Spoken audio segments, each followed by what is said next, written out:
अल्हम्दुलिल्लाहि वहदा वस्सलातु वस्सलामु अला मन ला नबिय्य बअदा व अला आलिहि व अस्हाबिहि वत्ताबिईन नहजा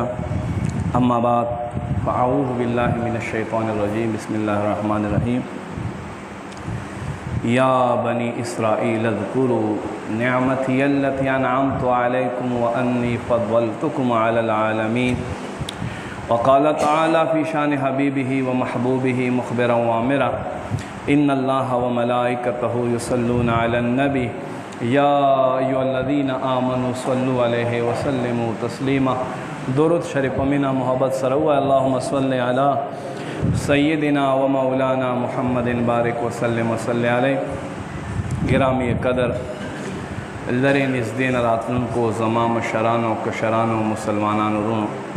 तासु टोल तज़ खुशामदीद हर कले वे। अस्सलामु अलैकुम व रहमतुल्लाहि व बरकातुहू। मा इज़्ज़तमंदो जुमे मुबारक औरज़ दे अगस्त अंग्रेज़ी म्याश्त 2 तारीख़ और इस्लामी 1446 सिनी हिजरी अवलनई म्याश्त और नन 25 तारीख़ दे यानी दे म्याश्त नन अखीरनई जुमा दा। ढेर खुला नसीहतुनो नडक बयान दे ज़मूंगा ख़ुकता सो गौर कई प तवज्जो सरे वौरे और द खपल ज़ड़ प गुलदस्ता के ज़य वर्के। मुंगा कुरान मजीद अल्हम्दुना शुरू करे वा नन 47 नंबर आयत ते पदे के अल्लाह तबारक व तआला सूरह बकरा के बार बार द बनी इसराइलो ज़िक्र कवी और बनी इसराइलो नियामतुन अशमारी। आयत नंबर 47 के अल्लाह ब्या यौज़ल फरमाई या बनी इसराइल ए औलाद याकूब उज़्कुरू याद कई निअमती अल्लती अनअमतु अलैकुम ज़मा अगा नियामतुना चमा पता सुबान दिकड़ी व अन्नी फ़द्दलतुकुम अलल आलमीन और बेशक माता सुता द जहान प खल्क़ बांदे उचत वाला फजीलत मकाम मर्तबा दर कड़े। ढेर जामे बयान दे मा इज़्ज़तमंदो बनी इसराइल सूखती हज़रत इब्राहीम अलैहिस्सलातु वस्सलाम चे दयो लक़ब दे जद्दुल अंबिया द अंबिया व निकब। हज़रत इब्राहीम अलैहिस्सलातु वस्सलाम त अल्लाह 2 ज़ामन वर्कड़ो यो इस्माईल अलैहिस्सलाम और यो इसहाक़ अलैहिस्सलाम। इस्माईल अलैहिस्सलातु वस्सलाम अरब ज़मका के आबाद शो और औलादुन हम द अरब ज़मका के आबाद शुल और इसहाक़ अलैहिस्सलातु वस्सलाम प फ़लस्तीन और शाम दे इलाक़ों के आबाद शुरू। ब्या इसहाक़ अलैहिस्सलातु वस्सलाम त अल्लाह बचाए वर्क़ो द इब्राहीम अलैहिस्सलातु वस्सलाम पर जुवनदान के हज़रत याकूब अलैहिस्सलाम। हज़रत याकूब अलैहिस्सलातु वस्सलाम त ब्या अल्लाह 2 ज़ामन वर्क़ो 2 ज़ामन प एगे के अल्लाह रब्ब करीम अवल नबुवत ताज हज़रत यूसुफ़ अलैहिस्सलाम त पोर सरको। यूसुफ़ अलैहिस्सलातु वस्सलाम नबाद द रोर मशरोर यहूदा त अल्लाह नबुवत मकाम वर्क़ो और दा सिलसिला द नसब दा से ज़्यादा इसराइल द याकूब अलैहिस्सलाम लक़ब दे चदा पसो मुल्कुनो और लखुनो खल्क़ हिसाब सरवर सिदा तरदे पोरे कि हज़रत यूसुफ़ अलैहिस्सलाम सलूर सौ कालो बादा लमिस्रना हज़रत मूसा अलैहिस्सलाम हिजरत कवलो द फ़िरौन द जुल्म व सितम ने बनी इसराइल बार कवल नो द सरा 2 लाख खल्क़ो दा अल्लाह दुमरा ज़्याद करल। वो सवाल पैदा कीगी कि बनी इसराइल होता अल्लाह द कुल जहान प खल्क़ फजीलत वर्कड़ा वाले पदे ज़माना के बल सो फजीलत वालनो प कुल जहान खल्क़ बांधे अल्लाह फजीलत वर्कड़ा। देखो इमाम जलालुद्दीन सयूती रहमतुल्लाह अलैह फरमाई पक्कमो اجسامو کې په کومو ابدانو کې چې الله د خپل نبی نور منتقل کړو اسماعیل علیه السلام نه داسې پسې راځه دا بنی اسرائیل افضل دي خو د دې خلقو نه افضل نه دي چې کومو ابدانو کې الله د نبی علیه السلام دا نور منتقل تر دې پورې چې بنی اسرائیلو کہ حضرت ارمیا علیہ السلام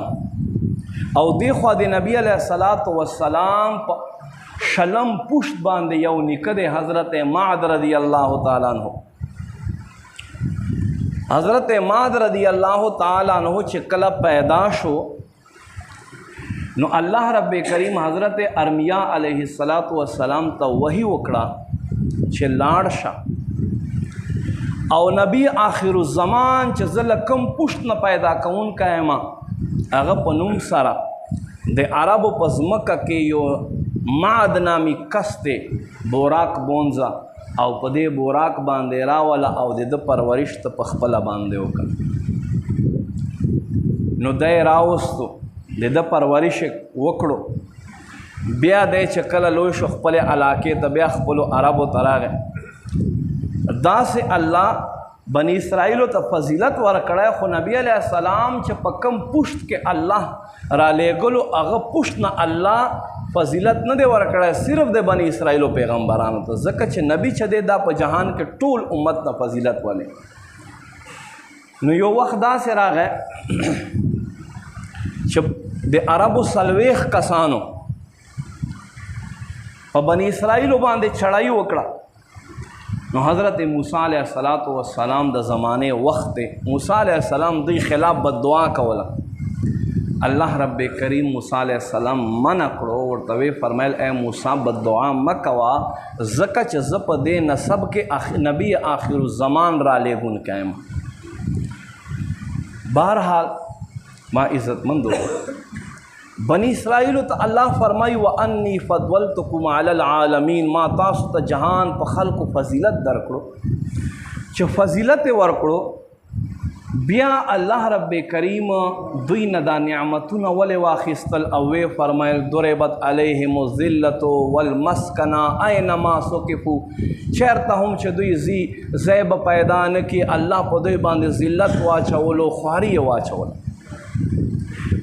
دا یهود د حضرت یعقوب علیہ السلام زو یهودا سره دا مخکې دا نسب لاړو په یهود باندې مشهور شو نو دې بنی اسرائیلو ته الله فضیلت ورکړی دا فضیلت الله ولې ته واخیستلو دا یې ځکه ته واخیستلو د دې وجه درته بیانوم چې دوی ته الله کتاب ورکړو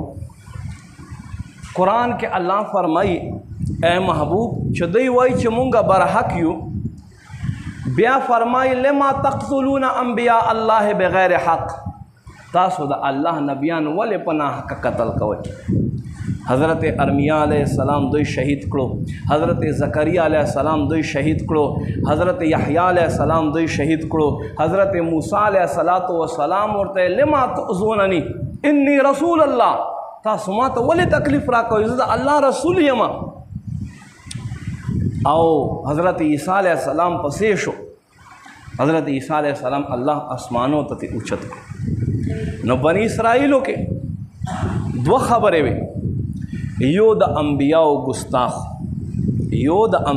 گستاخ دویمه خبره دوی حسد لرلو اوس اول زه دا یوه خبره کوم انبیاء گستاخ په دیو چې دوی انبیاء شهیدان کول ظلم او جبر بیا کولو او قرآن کې چې دا الله فرمای یا بنی اسرائیل اذکرو دا اذکرو په معنی د اشکرو ده اے اولاد یعقوب زما شکر ادا کړئ ما تاسو ته څومره نعمتونه درکړه نعمتي التي انعمت علیکم ما تاسو ته هغه نعمتونه په تاسو مې انعام کړی هغه نعمتونه څه شی و هغه نعمتونه دا و چې دوی په کلونو راسو د پیغمبر انتظار کولو فرعون دوی دباو کړي په مصر کې خدمتونه به ته اخیستل، مختلف قسم ظلم او جبر به کولو. الله اول نعمت دا په وکړ چې موسی علیه السلام ورته راولېږه. دوی د موسی علیه السلام پسې شول، موسی علیه السلام ته تکلیفونه ورکول. بیا الله په دوی باندې انعام وکړلو چې الله رب کریم حضرت موسی علیہ السلام ته تورات، حضرت داؤد علیہ السلام ته زبور، حضرت عیسی علیہ السلام ته انجیل، دا درې آسمانی کتابونه الله دوی ته رالیږلي. څومره غټ فضیلت شو. بیا الله رب کریم دوی ته د فرعون له ظلم نه نجات ورکړلو. په دریای نیل کې لارې ورته جوړې کړې، اوبه یې وچې کړې، دیوارو په شانې ورته ودرولې. الله انعامونه تشماره څومره انعامونه الله پې کړي. بیا هغې نه بعده چې دوی وادیتۍ کې پاته شو، موسی علیه السلام ته ویې ته ورشه او د ستا ورور جنګ وکړئ، موږ دلته درته ناست یو. بیا الله موسی علیه السلام په برکت سره په دوی باندې انعام وکړو. من او سلوا الله پې نازله کړه. حلوه به د واورې په شان باندې راورېده سحر کې، او پاخه پاخه مړزان به په دوی باندې الله را ښکته کول. دومره فضیلت. او شپې به دوی چې کومه لښتې ته لاس کول هغه به د بیټرۍ په شان بلېده. او ورځې کلونه دوی تیر کړه، خو دوی دا جامې چې دي هغه به په بدن باندې نه خیره نه دی، نه به بدن خیره نه دی، ځکه چې په وادیتۍ کې دوی اسباب نه و. دوی ته الله دومره انعامونه پې باندې وکړو. دومره انعامونو باوجود دوی بیا څه وکړه؟ د سخي عبادت یې وکړو. موسی علیه السلام تورات ورله راوړي، دوی سخي عبادت شروع کړو. نو ما عزتمندو نبی علیه السلام زمانه بنی اسرائیلو ته اولاد یعقوب ته الله فرمای اذکرو په معنی د اشکرو دی، شکر ادا کوي. شکر څه شی دی؟ شکر دا دی چې تاسو انبیا شهیدان کړل، ذلیل شوئ، تاسو په ځمکه باندې فساد خور کړو، ذلیل شوئ، خو نعمتونه مې تر باندې کړي. اوس داسې وکړئ چې زما نبی آخر الزمان په لاس باندې بیعت وکړو، ایمان راوړئ.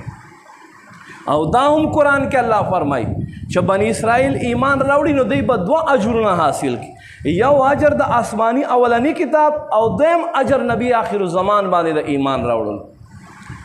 خو بنی اسرائیل وبال، تاوان، نقصان څه شی و؟ چې دوی د انبیاو ګستاخ او دویم مرض په دوی کې څه شی و؟ دویم مرض په دوی کې دا و چې دوی حسد لرلو. دومره حسد لرلو، دومره حسد. کله چې مسلمان مدینه ته راغو نو کعب بن اشرف د یهودیانو یو عالم و، هغه یو وفد روان کړو، ورسره شو مکې ته راغی. مکې خلکو ته د جنگ تدبیر ښایي. مکې خلک وایي مونږ په تا باندې اعتبار نه کوو، ځکه چې څنګه تاسو یو رب عبادت کوئ داسې محمد رسول الله هم کوي، نو تاسو خو په یو رب کې برابر یې، مونږ په تاسو یقین نه کوو. و یقین دپاره به څه شی وي؟ و یقین دپاره به دا وي چې تاسو مونږ بتانو ته سجده وکړئ. ښه ورته پته چې نبی برحق دی، ښه ورته پته چې الله رسول دی، دی چې دا کومې خبرې کوي دا وحی الهي. خو د خپل بغض او حسد له جهته هغه یهود علما فوراً بتانو ته په سجدې شو. الله رب کریم فرمایي ویعبدون بالجبت والطاغوت، دوی د څه کوي؟ د بتانو او د شیطان عبادت کوي. په څه کې؟ په حسد او په خپل حسد له وجې نه، خپل جلن له وجې نه. دا حسد دومره وبال لري، دومره غټ تاوان دی چې په ځمکه مخ باندې، په آسمانونو کې، په ځمکه کې اول ګناه څه شوې ده؟ هغه حسد. حسد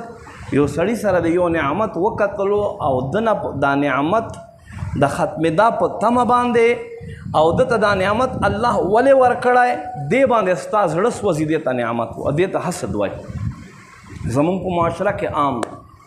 الله رب کریم فرمایل اسجدوا لآدم، آدم ته سجده وکړئ. شیطان ونه کا لما تسجد لآدم، آدم ته د سجده ولې ونه کړه؟ دی وایي خلقتنی من النار و خلقته من الطین، زه دې له اوره پیدا کړی، دی دې له خاورې پیدا کړی، زه څنګه دې ته سجده وکړم؟ الله ورته فرمایل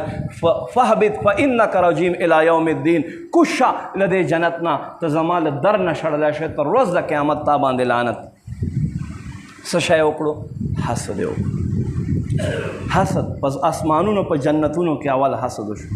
بیا ځمکې ته چې آدم علیه السلام زامن قابیل او حابیل جوړه و پیدا کېدو شریعت دا او انسان نو چې کومه جوړه پیدا شي دا خپل منځ کې رور او خور دي خو دا مخکې چې پیدا شوی دا رور او خور نه دي قابیل سره کومه خور پیدا شو دا ښایسته وه حابیل سره چې پیدا شو دا ښایسته نه وه نو حکم د شریعت دا و چې حابیل سره پیدا شوی دا به قابیل سره نکاح کوي او قابیل سره پیدا شوی دا به حابیل سره نکاح کوي نو قابیل څه وکړو خپل رور سره حسد وکړو چې نه ما سره پیدا شوی دا به زه کومه وایي داسې به وکړو قرباني به وکړو قرباني وکړه حابیل ګډ حلال کړو او قابیل غنم کېښودو نبی علیه السلام نه مخکې څومره چې شریعتونه تیر شوي دي د صدقې قبل دا نښه به دا وه چې اسمان نه به اور ورته راښکته شو چا ولته به اور نه راښکته کېدو نه به یې سېځله نو دا به نه قبلېده نو قابیل والته اور حابیل والته اور راښکته شو ویې سېځله هغه صدقه او حابیل والته نه راښکته کېدو نو په دې خبره د خپل رور سره حسد وکړو او خپل رور یې ووجلو د دې حسد له وجې نه حضور فرمایي تر ورځ د قیامت چې څوک قتل کوي مشکات حدیث دی په دې کې قابیل هم شامل دی او دته به هم دا سزا وررسیږي د حسد دومره غټ وبال دی زمونږ په معاشره کې که مونږ سوچ وکړو څه شی دی حسد بالکل عام دی دومره عام دی که یو سړی کاروبار شروع کوي یو ځي کې پوه شوې مونږ ورشو له هغه نه سوځو یاره زه به دومره روپۍ درکړم دا دوکان ماله راکړه خو دلی مه ورکوم ما ته بیا ضرورت نه وي خو زه به له هغه نه سوځم دا حسد دی حضور فرمای وی حاسد داسې دی گویا کہ دے دے اللہ پا تقسیم باندے راضی نہ دے حسد کوونکی اللہ پا تقسیم باندے راضی نہ دے زکا خدای حسد کہے نما عزت مندو حضور فرمائی حسد چا دے دا 10 نیکیان خوری لکا ساروی تا چھے وچ واخوا چھوے او زرزر زمون پا معاشرہ کے آمد نو دا بنی اسرائیلو دا نقصان دا ذلت اللہ رب کریم فرمائی چیرته چې ذلت او خواری به په دوی باندې سوروي دوی به ذلیل او خوار وي ولې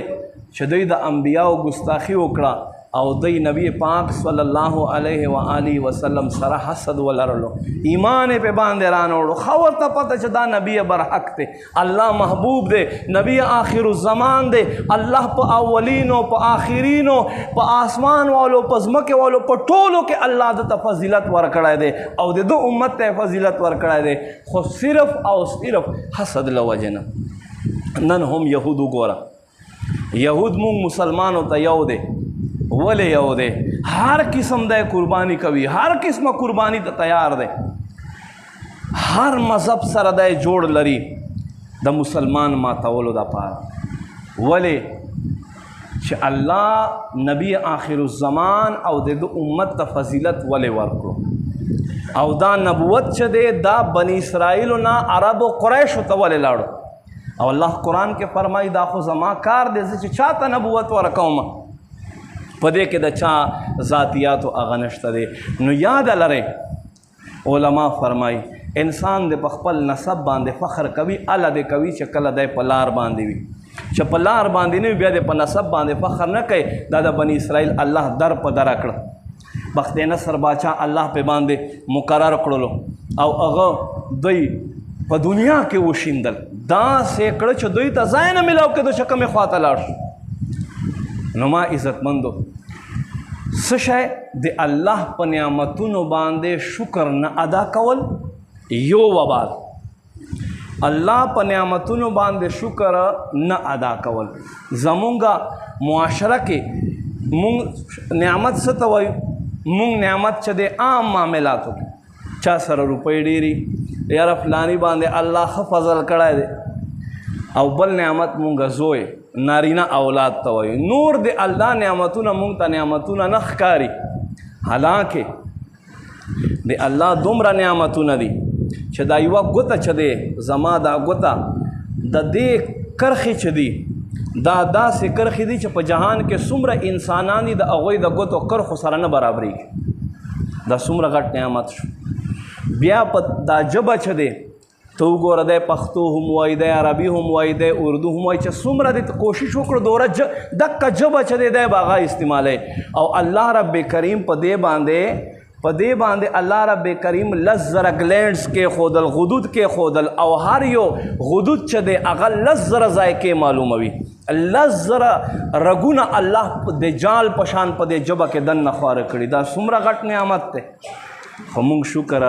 نه ادا کو په 2012 کې یو ملګری ما ته میلاو شو ما ته وی زما یو ملګری دی په جرمنۍ کې په 4 لک اپریشن وکړو خو دا مسله نه حل کېږي څه شی وایي 15 منټو نه زیات غږېدی نه شي خوله کې لاړې ختم شي بس په کلاره باندې خوله بند کې غږېدی نه شي هغه لاړې چې تا ما یو خوا کو او بل خوا کو او دا فرق نه کو چې دی خوا به قبله وي دی خوا کې نه اچوم دا د الله دومره بهترین نعمت دی چې دا لاړې د په خوله کې نه ته غږېدی نه شي او مونږ کله یو خوا کو او کله بل خوا او څه د نسوارو په نظر باندې ورو ګرځو د الله په دې نعمت باندې د الله دا دومره بهترین نعمت چې دی مونږ په نسوارو باندې څښا کو نو ما عزتمندو مونږ ته الله عقل راکړی دی یو څو ورځې ژوند دی کم نعمتونه چې تا ته میلاو شوي زمونږ د دې بیان خلاصه مطلب مقصد دا دی الله کم نعمتونه درکړي له زړه نه شکر پې ادا کا غور په کوه الله په نعمتونو باندې دې نه علاوه د انبیاو د اولیاو د نیکانو د پاکانو د علماو له زړه نه معتقد شه دا هم د قادیانیانو او د یهودیانو یو چال دی چې نبی آخر الزمان د علماو نه امت واړوي او د خپلو علماو پسې خبرې شروع کړي او بل د الله څومره چې په تا باندې نعمتونه دي هغې شکر ادا کوه همیشه دپاره په دنیا کې ښکته ګورئ او په علم کې حضور فرمایي بره ګورئ په عبادت کې حضور فرمایي بره ګورئ بل چې الله چاته څومره نعمتونه ورکړي هغه سره حسد مه کوه بلکې رشک کوه یو حسد دی یو رشک دی رشک دا دی چې یا ربه دا فلاني ته د نعمت ورکړی ته خو ما ته په راکولو باندې قادر یې یا ربه چې څنګه دې ته ورکړی ما ته هم عطا کړي دا رشک دی دا جایز دی دا کوه یا ربه فلاني ته دومره زامن ورکړي دی او ټول نیکان دي عالمان دي یا ربه ما له هم راکړې او ما ته هم دقه شانتې نیکان زامن راکړي یا ربه فلاني ته د ښایسته کور ورکړی دی زه پرې راضي یم مولا ما له هم دقه شانتې ښایسته نو په دې خو څه کمیږي نه او که ته دننه زړه کې سوځې نو ځان غر کوي لہذا مونږ پوهه خلک یو او قرآن و حدیث مو واورېدو انشاءالله العزیز نن نه بعد به مونږ حسد نه کوو رشک به کوو او د الله په نعمتونو باندې به شکر ادا کوو مالک نه دعا ده مونږ ته عمل توفیق نصیب کی آمین بجاه النبی الامین صلی الله علیه و آله وسلم